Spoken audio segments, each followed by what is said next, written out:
Duterte administration na ang pinaigting at madugong kampanya kontra droga na naging kontrobersyal hanggang sa labas ng bansa. Ilang araw bago ang anibersaryo ng kanyang pagkapangulo, kamusta na kaya ang drug campaign? Deadline o ng Pangulo sa sarili, 3 to 6 months para wakasan ang problema sa droga. Pero sa ikatlong buwan niya sa pwesto, that self-imposed time of 3 to 6 months, well, I did not realize how severe and how serious the problem of drug menace. Sa unang taon ng kanyang panunungkulan, hindi pa rin nabubura ang problema sa droga. Malayo man sa opisyal na datos ng DDB o Dangerous Drugs Board, dati nang bukang bibig ng Pangulong umano'y 3 milyong Pilipinong lulong sa droga. Ayon sa datos anya ng dating hepe ng PDEA o Philippine Drug Enforcement Agency na si Junicio Santiago. Sa huling tala ng PDEA, halos 5 milyon na ang drug users. Base sa analysis ng bilang ng surrenderies at mga bahay na binisita sa Oplan Tokhang. We should really credit the administration for putting a priority on combating drugs. The other thing we should start to think about is the anti-drugs campaign is really a health issue. This is in no way indicating na lumalala ang problema, ngunit habang sumisipag po ang ating mga operatiba, siyempre dumarami ang accomplishments, tumataas ang ating mga datos o figura. Sa pinaigting na kampanya kontra droga, mahigit 1 milyong gumagamit at nagtutulak ng droga ang voluntaryong sumuko. Mahigit 80,000 arestado. Mga high-value targets o drug traffickers, nabawasan daw.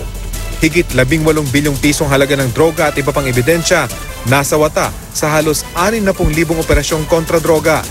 Pero kakabit ng pinangakong resulta ng Pangulo, mahigit 3,000 patay sa police operations. Lagpas 2,000 iba pa, pinaslang sa mga insidenteng may kinalaman sa droga.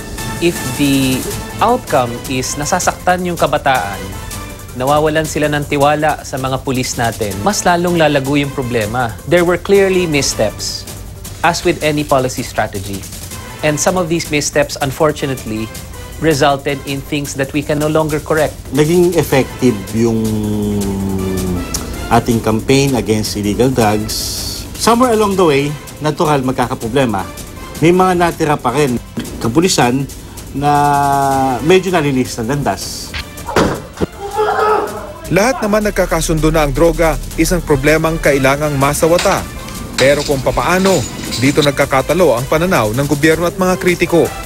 The challenge for the PNP is to clean their ranks and to improve their processes and to be the institution that actually advances human rights and the protection of our citizens. Sa pinakahuling social weather station o SWS survey sa unang 3 buwan ng 2017, mula sa plus 77 excellent na net satisfaction rating ng pamahalaan pagdating sa kampanya kontra droga noong nakarang taon, bumaba ito sa plus 66 o very good.